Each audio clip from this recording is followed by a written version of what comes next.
In my oral presentation, I have chosen William Deresiewicz's article called A Man, a Woman, Just Friends. Deresiewicz starts the article with the question, can men and women be just friends? Which is the topic of his article, but his main argument, and what I feel is his personal opinion, is that yes, men and women can be friends without intimacy, but it's today's culture and society that we don't hear or see much of these kinds of relationships, and that is a problem in his eyes. And I quote, he says, "We have trouble in our culture with any love that isn't based on sex or blood. We understand relationships and we understand family, but that's all we really seem to understand." My reaction to this article was that he was 110% right in that statement, and that I've never really truly taken notice to these kinds of issues until he pointed them out. And it may be because that I am young and I am part of today's society, but I feel like we don't really push for these platonic relationships that he talked about in his article, and they could be a really good part of our developing as people. I feel this way because in paragraphs 1 through 5, he points out the rise of feminism, which is in turn the idea that women are equal to men. This such idea started back when Mary Wollstonecraft, the mother of all feminism, pushed for friendship between man and woman during the 18th century. This idea led to the very independent side of women, and in this age these women wanted nothing more than to be heard and treated as friends standing alongside men.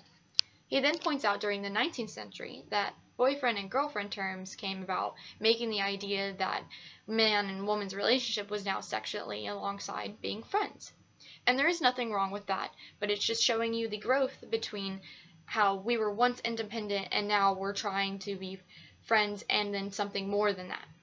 And I'm going to quote Deresiewicz here when he says, "Friendship is now part of what we mean by love," meaning friendship equals love.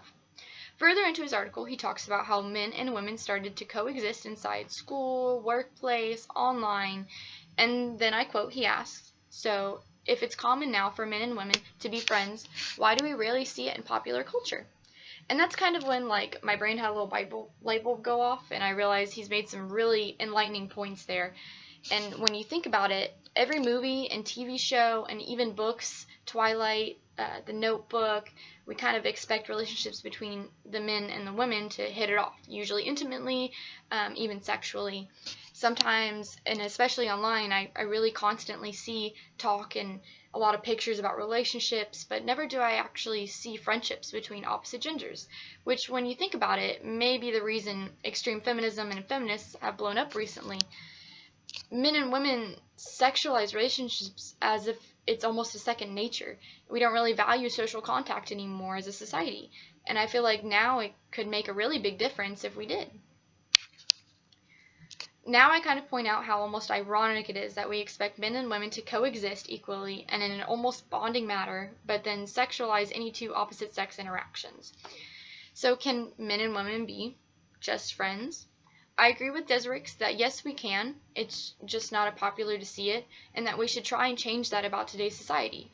We should definitely try to understand each other's brains more than our genitals. And what I mean by that is we should all focus a little more bonding on our mentalities and our personalities and a little less on having sexual relationships with everyone. And that is my oral presentation. Thank you, Ms. Peyer.